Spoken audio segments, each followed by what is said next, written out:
Donc aujourd'hui, j'ai choisi de vous présenter une approche que j'ai développée récemment, euh, que j'ai déjà expérimentée dans plusieurs entreprises et qui est en fait amené une conscience de soi justement, on en parlait à l'instant, sur les questions de peur qu'on a et qui émergent quand on est un leader. Donc c'est à la fois un leader formel, par exemple, dans une structure classique, les managers ou les directeurs, ou dans des structures un peu plus nouvelles, ben, voilà, il y a un peu chaque personne devient son propre leader dans son domaine, on a son expertise et le rôle aussi qu'on a dans l'entreprise et savoir un petit peu ben, qu'est-ce qui se passe, qu'est-ce qui se passe en nous quand on fait face à ces peurs. Je vais également vous partager une présentation.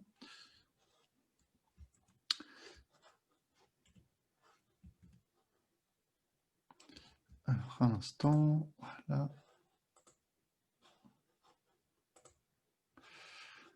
Voilà. Donc, peut-être en guise d'introduction, dire que ici, on est dans une approche, on est très concentré sur tout l'aspect mental et l'aspect émotionnel. On a vu la dernière fois qu'il y a aussi d'autres approches, notamment par la dimension du corps, ce qui ne sera pas traité aujourd'hui dans ce que je vais vous présenter.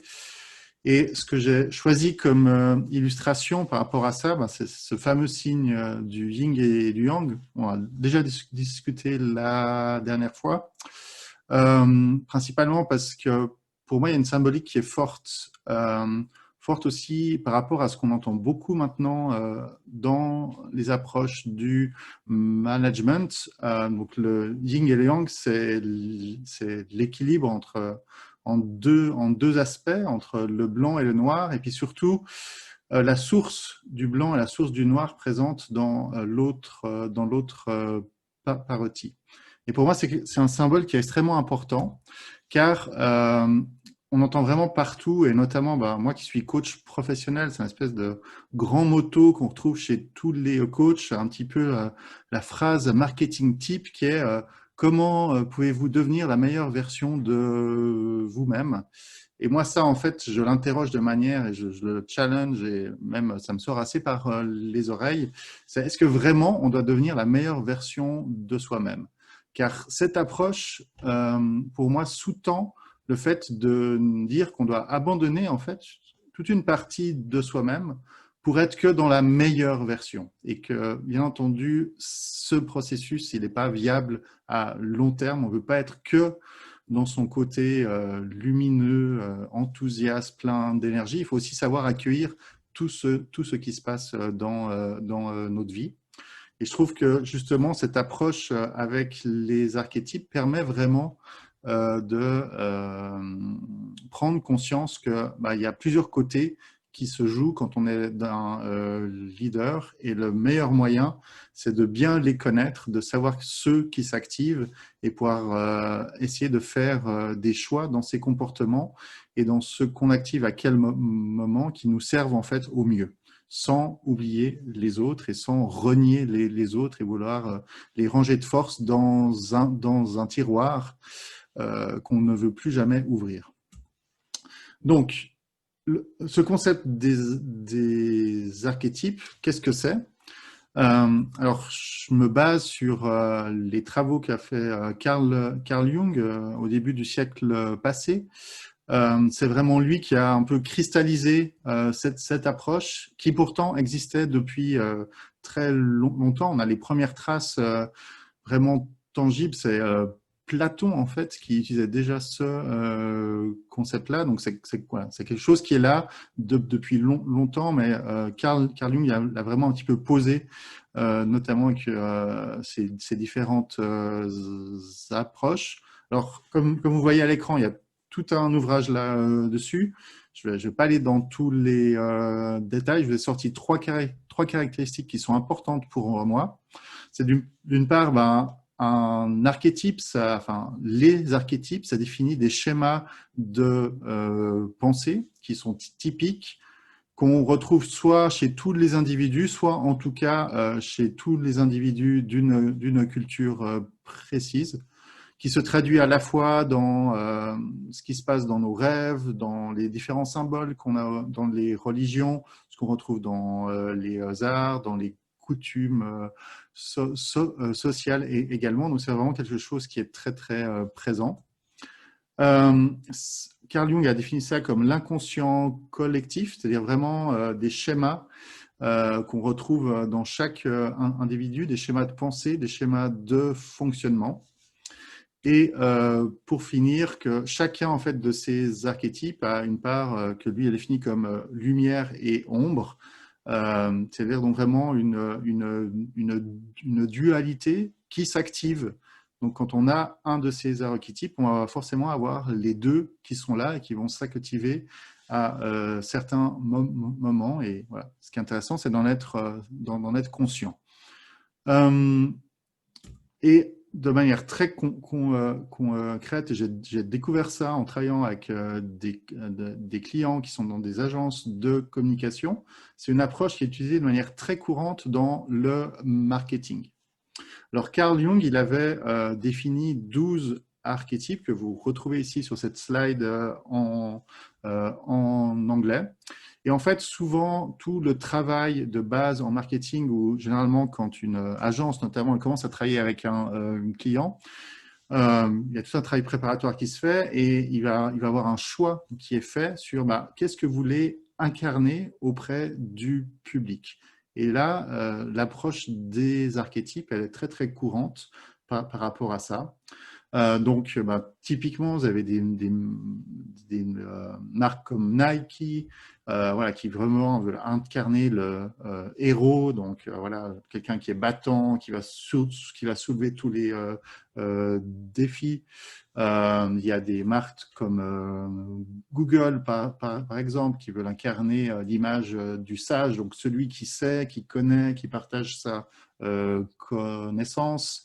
Il y a par exemple une grande chaîne de supermarché aux États-Unis qui s'appelle Target. Donc, eux, vraiment, leur envie, c'est que en fait, chacun puisse s'identifier à eux, donc vraiment être la personne de tous les jours, etc., etc. Donc, voilà, là, c'est une approche qui est très concrète, qui est vraiment utilisée au quotidien partout dans le monde quand on travaille dans le marketing. Moi, quand j'ai découvert ça, j'ai trouvé assez vite que ces 12, c'était très limité, que justement, c'était extrêmement pertinent quand on est dans un domaine marketing, qu'on cherche vraiment à incarner quelque chose, mais que voilà, sur un plan personnel, c'était un petit peu, voilà, on se mettait dans un cadre qui était très fermé. Du coup, j'ai fait un peu mes recherches et je suis tombé sur une approche qui a été développée par une américaine qui s'appelle Caroline Myss. Et elle a repris ce concept des archétypes dans une dimension plus grande. Donc là, vous avez son ouvrage où elle a développé tout ça. Ça s'appelle les contrats sacrés qui voilà, vraiment en fait soulignent, notamment sur le plan spirituel, le fait qu'on ait un certain nombre de chemins qui soient tracés dans notre vie. Et ce qui est intéressant, c'est de les identifier et voir un petit peu qu'est-ce qui se passe par rapport à ça. Donc ça, c'est le contexte général, mais elle, en fait, elle a développé une approche sur les archétypes qui est, voilà, que je qualifie de 4.0. C'est un peu la quatrième version. Entre Jung et elle, il y a eu bien sûr d'autres personnes qui ont travaillé là-dessus, que je ne vous détaille pas maintenant. Mais elle, donc, elle a introduit un certain nombre de choses. Déjà que le fait que le nombre d'archétypes soit illimité. Parce que d'une part, ce qu'on s'est aperçu, c'est que c'est très lié à la culture. On ne va pas avoir les mêmes archétypes pour un Européen de l'Ouest que pour un Latino-Américain ou pour un Asiatique. On va en avoir un certain nombre qu'on va retrouver, mais il y en a d'autres aussi qui vont être différents. Un autre aspect aussi, c'est que notre société, elle évolue et il y a des archétypes qui émergent et qui, bien sûr, n'existaient pas par le passé. Par exemple, il y a un archétype qui est assez fort, qu'on voit en fait assez souvent maintenant, c'est celui du geek, donc ce profil passionné en informatique et qui investit toute son énergie là-dedans, qui a des caractéristiques qui sont très précises, mais qui bien sûr à l'époque de Platon n'existaient pas. Donc voilà, elle en a posé 80 environ, qui sont justement liés à notre culture occidentale, et que je trouve qui marche assez bien, qu'on travaille en Europe de l'Ouest, en Amérique du Nord et dans d'autres régions comme l'Australie, donc vraiment tout ce qu'on met sous le nom d'Occident, et pour lesquels on peut s'identifier assez facilement. Donc elle, dans son approche, elle dit que chaque personne a 12 archétypes qui sont dominants, donc vraiment ceux qui s'expriment le plus souvent ou qui ont permis de donner des orientations à certains moments de sa vie ou qui continuent à diriger notre vie de manière marquée. Et que dans ces 12, il y a deux catégories. Il y en a 4 qui sont les archétypes de survie, qui sont en fait les 4 piliers qu'a chaque être humain, et ça qu'on retrouve dans toutes les cultures. Et c'est là que vous voyez le lien avec le thème, c'est qu'en fait, ils sont activés quand il y a une peur qui se déclenche. Donc, quand on se retrouve dans une situation de peur, on a un ou plusieurs de ces 4 archétypes de survie qui sont présents. Et on en a 8 autres qui sont plus personnels et donc qui vont être différents de chaque individu, qui vont avoir chacun ses côtés d'ombre et de lumière, qui va faire que l'individu est qui il est et qu'il a sa propre personnalité, sa manière de réagir face à différentes situations et différentes orientations dans sa vie par rapport à ça. Voilà aussi un peu très résumé cette approche. Donc ce que je vais partager avec vous maintenant, c'est justement le travail qu'on fait sur ces 4 archétypes de survie. Ça tombe bien, on les a tous, donc on peut tous se raccrocher à eux. Bien sûr, le travail sur les 8 archétypes personnels, je le fais en travail individuel avec des gens en face à face. C'est pas, bien sûr, pas un travail qu'on fait en groupe, alors que l'approche sur les 4 de survie, c'est vraiment quelque chose qu'on peut faire beaucoup plus largement pour faciliter la prise de conscience par rapport à ce que c'est la peur, quand est-ce qu'elle s'active, et surtout voir qu'est-ce qu'on peut activer d'autre. Donc, il y a 4 archétypes qui symbolisent 4 comportements qu'on retrouve quand vraiment une peur se déclenche chez nous, quand on fait face à une situation auquel on n'arrive pas à répondre ou qui nous met dans un inconfort qui est très grand. Le premier, c'est le fait de ne pas prendre sa responsabilité quand on a besoin de réaliser ou de répondre à un besoin qu'on a. Et l'archétype qui est derrière ce comportement, c'est celui de l'enfant. Donc, l'enfant, son côté lumière, comme défini par Jung, c'est le fait d'être connecté à la créativité, à la spontanéité, au fait de rester frais et jeune dans son esprit. Mais ce qui se passe quand on est face à une peur, c'est plutôt le côté ombre, qui est le fait qu'on ne prend pas la responsabilité de répondre à ses besoins par soi-même. On attend que ce soit une autre personne, en fait, qui réponde à ces besoins-là. Donc, si on veut le résumer rapidement, c'est en fait, voilà, l'archétype de l'enfant, c'est ce dont je rêve, ce que je souhaite, mais que je ne vais pas réaliser par moi-même. Je vais m'en remettre aux autres pour recevoir ça, recevoir ce dont j'ai besoin, que ce soit quelque chose de sentimental, matériel ou relationnel. Donc, quand on voit qu'il y a cet archétype qui est présent dans une interaction, ce qui est intéressant et les réflexions sur lesquelles j'essaie d'amener les gens qui travaillent avec moi là-dessus, c'est sur mais qu'est-ce que je peux activer d'autre comment est-ce que je peux répondre différemment à une situation comme ça, où je sens que je tombe dans cet archétype de l'enfant. Et en fait, de passer à ce dont je rêve, à ce que je réalise, ce que je concrétise, il faut passer sur des archétypes de type souverain. Et là, je vous en ai mis deux. Il y a le roi et la reine. Ils sont différents, assez proches. Il y a un peu des différences entre côté masculin et féminin de chacun, donc pas en termes de genre, mais vraiment en termes d'énergie. Mais en fait, les deux, c'est des archétypes qui, quand j'ai besoin de quelque chose, je le concrétise, je m'assure que ce soit fait, pas forcément par moi, mais je mets en œuvre les choses. Et je m'assure aussi que ça apporte quelque chose qui soit bénéfique à ceux qui m'entourent, à ceux que je sers.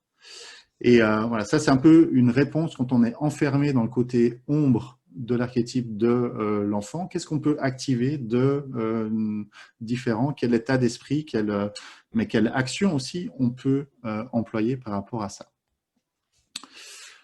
Ensuite, si on regarde un deuxième comportement qui se déclenche quand on a des peurs, c'est ne pas prendre ses responsabilités lorsque quelque chose se produit et a un impact sur nous. Donc ça, c'est un archétype assez évident, c'est celui de la victime. Donc c'est vraiment de subir une situation et de s'enfermer sur voilà, ce qui m'arrive maintenant, j'y peux rien, c'est pas de ma faute, dans une certaine fatalité. Donc, c'est vraiment ce qui m'arrive. Et en fait, pour sortir de cette situation-là, un des archétypes qu'on peut activer, c'est celui du guerrier ou de la guerrière, qui va être justement un archétype qui va prendre les initiatives, combattre la situation et vraiment être dans ce côté de lutter, de faire quelque chose concernant la situation qui nous concerne. Et bien entendu, chacun de ces archétypes, donc là on passe de l'ombre de la victime à la lumière du guerrier, mais il y a aussi un danger que quand on est trop dans ce guerrier, et si on n'est pas très vigilant par rapport à ça, il y a aussi toujours le côté ombre qui peut être présent. Et par exemple, là, l'exemple qui est donné, c'est par exemple, laisser tomber un petit peu ses côtés éthiques et son éthique pour être absolument victorieux, en guillemets, vraiment réussir à savoir, à avoir ce qu'on veut pour tous les coups. Donc, voilà, à chaque fois qu'on passe d'une situation à une autre, être conscient qu'il y a ces deux côtés qui peuvent s'activer. Dans certaines situations, on va aller naturellement du côté lumière ou du côté ombre. Et toujours ce qui est intéressant pour les leaders, c'est de prendre conscience en fait de où est-ce qu'on est par rapport à ça. Je vois les questions qui arrivent sur le chat. Ce que je vous propose, c'est que j'ai encore deux comportements à vous présenter, puis j'y réponds ensuite. Le troisième, c'est faire confiance absolument à ses croyances. Donc, quand on est dans une situation d'inconfort, de peur, se réfugier sur absolument, je dois absolument faire comme ça parce que j'ai toujours fait comme ça. Et ne pas oser aller vers ce qu'on sent qui est plus juste, vers une transformation. Donc ça, c'est l'archétype du saboteur. C'est vraiment ce que je crois et qui va créer toute une série de projections sur comment est-ce que je dois agir. C'est en fait la peur de changer quelque chose parce que si on sait qu'on va le faire, on sait que notre monde, notre environnement, la façon dont on interagit avec les mondes, avec les gens autour de soi, va changer. Et en fait, c'est tout simplement, on peut résumer ça aussi par rapport à la peur du changement. Donc, vraiment avoir cette crainte que par les actions, par oser d'aller vraiment vers la direction qui nous semble la bonne, et mon monde va être chamboulé et j'ai peur de ce changement-là. C'est par exemple quelque chose que je rencontre beaucoup chez les entrepreneurs. Au moment, notamment s'il y a des transitions entre être employé puis se lancer ensuite sur sa propre aventure entrepreneuriale, c'est quelque chose qui est très très souvent activé. Voilà. Aller vraiment dans la direction que je vais, c'est quelque chose qui va changer énormément de choses pour moi et j'ai très peur par rapport à ça. Et je le connais bien parce que je l'ai eu aussi de manière très forte quand j'ai fait ma transition professionnelle.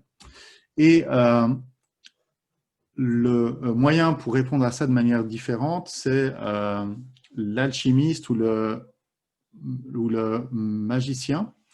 Celui-là, c'en est un qui a beaucoup de noms et beaucoup d'images différentes, y compris dans notre culture occidentale.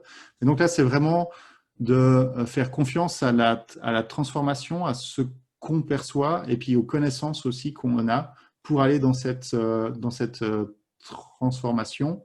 Et qu'en fait, grâce à ça, on arrive vraiment à faire en sorte que voilà, ce côté alchimiste, de transformer le plomb en or, de faire quelque chose qui est absolument brillant, qui est plein de valeurs avec ce qu'on est et avec les différentes choses qu'on a vécues dans notre vie, même si ça ne nous semble pas quelque chose qui est fort formidable, en travaillant dessus, on arrive à le transformer.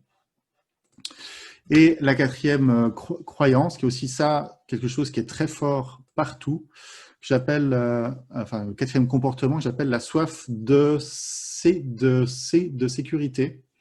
Et celui-là, l'archétype, c'est une image qui est très forte et qui choque en fait souvent quand je la présente. Et juste pour vous prévenir, c'est donc un archétype, c'est une image, c'est pas forcément la profession qui est rattachée à ça. C'est le ou la prostituée. J'appelle ça aussi, pour utiliser des mots un peu moins forts, c'est l'assureur ou le banquier interne qu'on a chacun en soi, où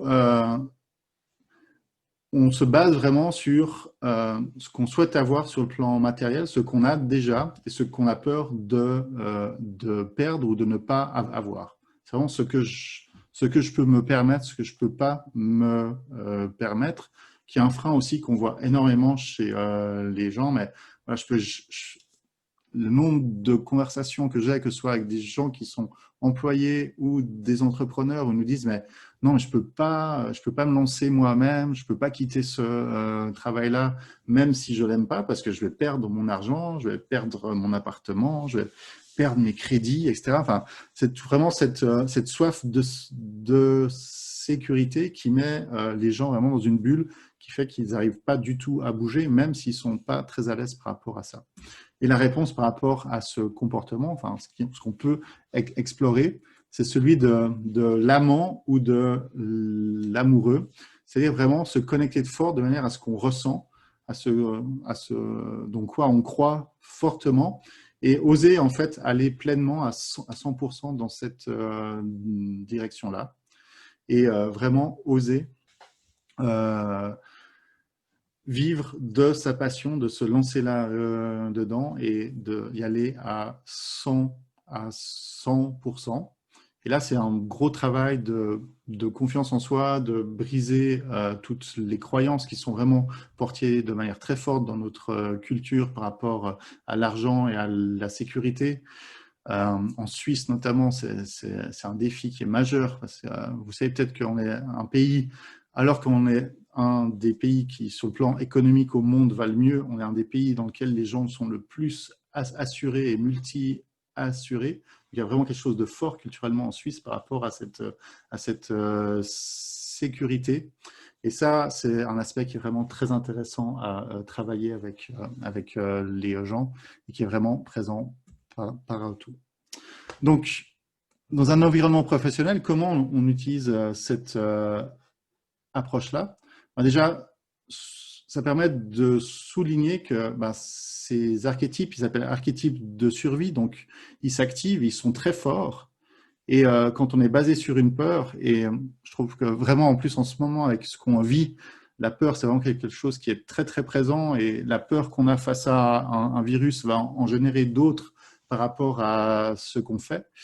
Donc voilà, c'est une force qui est très très présente, qui va vraiment ralentir les gens de manière conséquente et pouvoir commencer à prendre conscience de ça, c'est commencer à pouvoir se retirer de ces peurs et envisager d'autres solutions et d'autres manières de faire. Ce que je les invite à faire également, c'est identifier au maximum quels archétypes de survie sont le plus activés chez eux quand ils font face à une peur. Je vous ai dit avant, moi, mais les archétypes que je connais très bien, c'est saboteur et prostituée, parce que c'est ceux qui ont été très forts chez moi pendant toute une période. Je me sentais un peu moins dans ceux de l'enfant et de la victime. C'est intéressant d'identifier ceux qui sont le plus présents chez nous. Et puis ensuite, quand on arrive à identifier ce qui se passe, quand il y a une peur qui se déclenche et quel comportement on adopte face à ça, qu'est-ce qu'on peut activer d'autre? Quelles ressources différentes on peut aller chercher? Qu'est-ce qu'on peut faire différemment? Et juste essayer.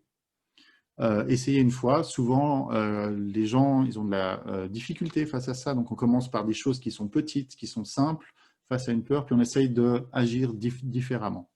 Puis pour les accompagner dans ce processus, ce que je leur propose, c'est un outil qui est très simple, qui est le journal. C'est donc simplement pendant 2 semaines, ils identifient chaque situation dans laquelle ils ont un archétype de survie qui est activé, réfléchissent quand ils s'aperçoivent comment ils pourraient réagir différemment ou agir différemment. Et puis, essayer d'utiliser ce nouveau comportement la prochaine fois que la situation elle se produit, ou la prochaine fois ils sentent qu'il y a cet archétype qui s'active de manière forte. Voilà un petit peu pour ce que je voulais vous présenter aujourd'hui sur cette approche. Et puis voilà, on arrive à la fin du temps. Ce que je vous propose, c'est qu'on prenne encore 5 minutes pour les questions, si vous en avez. Alors, il y avait Claudia qui m'avait, non pardon, c'était Laurent qui m'avait demandé comment se passe concrètement l'interaction avec le client en situation de coaching. Je ne sais pas si mes 2 derniers slides ont répondu à tes questions, ou si tu aimerais avoir plus de détails encore, Laurent.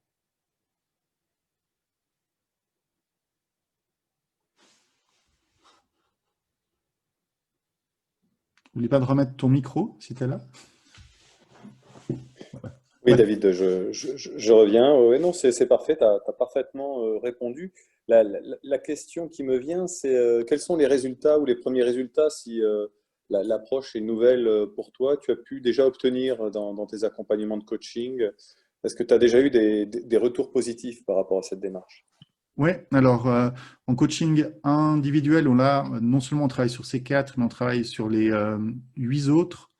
Là, c'est vraiment le curseur de la connaissance de soi qui fait vraiment un grand bond.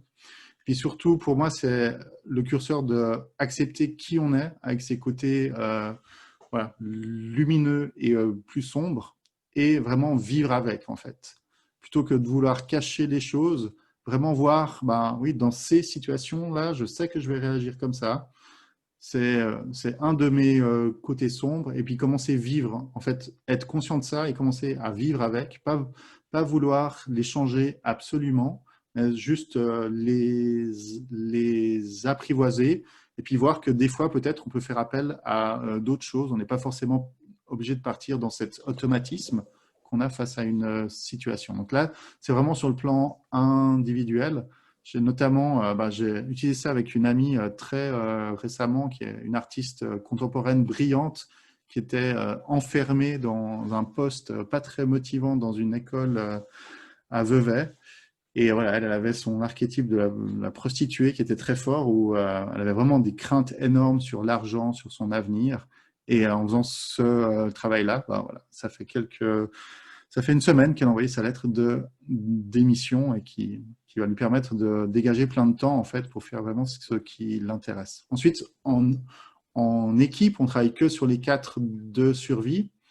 Ça permet vraiment à voir en fait comment soi-même on réagit, comment les autres réagissent face à certaines situations. Ce qui est intéressant, c'est que au bout d'un moment, les gens commencent à se soutenir par rapport à ça. Souvent, au début, ça part un petit peu comme des blagues. Dans une réunion, il y a des décisions à prendre. Voilà, on va souvent avoir au début des réactions. Là, tu es en train de nous faire ton saboteur. Ou là, tu es dans ton rôle de victime. Donc, les gens, en ayant conscience de ça, se challenge eux-mêmes et mettre en fait le doigt sur le comportement des autres, sur ce qui se passe chez eux. Ça permet en groupe de trouver des solutions différentes où les gens peuvent se soutenir entre eux. Là, je vois que tu as cette peur par rapport à un manque d'argent ou au fait qu'on va perdre des clients par rapport à ça. Qu'est-ce qu'on peut faire ensemble ou qu'est-ce que tu peux faire toi pour pallier à ça, pour trouver une autre voie qui est juste face à cette peur et baser tes décisions par rapport à ça. Donc voilà très très concrètement ce que ça donne en groupe aussi. Puis après, bien sûr, souvent ce genre d'approche, c'est le premier pas vers aussi un travail sur soi-même personnel.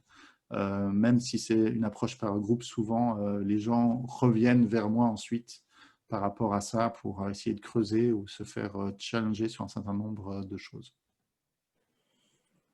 C'est sur ces derniers points Oui. que je voulais. Alors, c'est une fois qu'on identifie l'archétype, on peut creuser de où est-ce que ça vient, pour essayer de changer, un changement profond, devenir conscient qu'est-ce que se passe et voir si je veux changer ou pas. Est-ce que ça, c'est le prochain pas? Alors, moi, je n'ai pas cette approche. Que pour moi, ça, c'est une approche psychologique, d'essayer de comprendre d'où est-ce que ça vient et quelle est l'origine de ça. Moi, Plus, ouais. J'ai une approche plus ok. de coach, enfin, que je qualifie de coach, disant, mais dans cette situation, est-ce que vraiment ça te sert d'être là-dedans ou pas? Et est-ce que tu as envie d'explorer autre chose?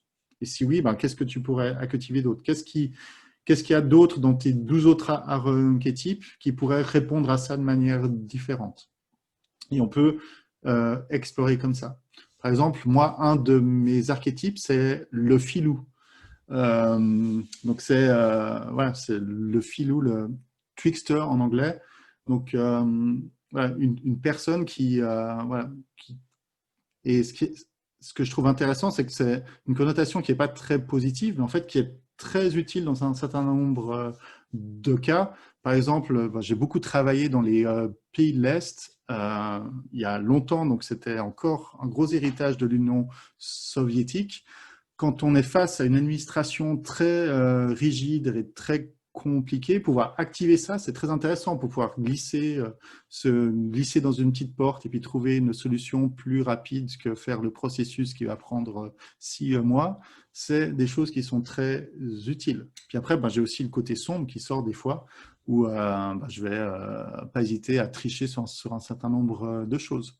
Donc, on peut vraiment aller chercher des ressources ailleurs, en fait, voir comment on fait de manière différente. Et ça, moi, comme coach, c'est vraiment le côté que j'amène, de prendre conscience de quelles sont toutes nos ressources, qu'est-ce qui s'active dans quelle situation, et au besoin, est-ce qu'on peut activer d'autres choses? Parce que de toute façon, c'est présent en nous, et chaque aspect peut répondre à une situation de manière différente. Est-ce qu'il y a encore d'autres questions?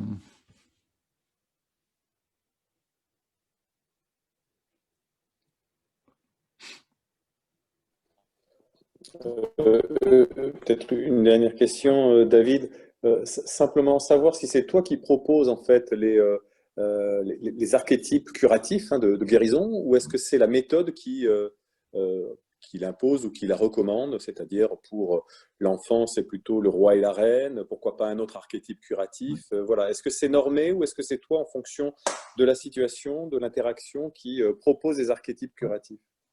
Alors, quand je suis en interaction de groupe, ceux que je vous ai présentés, c'est ceux qui sont normés, ceux qui sont partagés avec Caroline Miss, parce que c'est les plus courants. Et puis, c'est ceux qu'on peut activer assez facilement, qui sont assez, en guillemets, instinctifs, qu'on arrive à bien identifier qu'est-ce que ça veut dire. Mais néanmoins, dans les discussions en groupe, des fois, il y a des gens qui m'en parlent d'autres, et c'est bien sûr bienvenu. Et après, qu'on est en interaction individuelle, voilà, si on n'a pas l'archétype roi ou reine dans son set de 12, on ne va pas aller explorer celui-là. On va aller en explorer d'autres. Et ça va être plus ad hoc par rapport à la personne. Donc, en interaction individuelle, on descend vraiment plus euh, aux lignes qui sont le plus fortes chez cette personne-là. Après, ce qu'il faut savoir aussi, c'est que dans l'approche de Caroline Myss, en fait, ce qu'elle dit, c'est que tous les archétypes sont présents chez tout le monde. Les 12, c'est ceux qui sont forts, c'est ceux qui s'expriment le plus souvent, c'est ceux qui ont donné des grandes orientations à sa vie, ou ceux sur lesquels on peut se baser pour donner une nouvelle orientation, mais tous les autres, ils sont présents aussi, et au besoin, on peut les activer.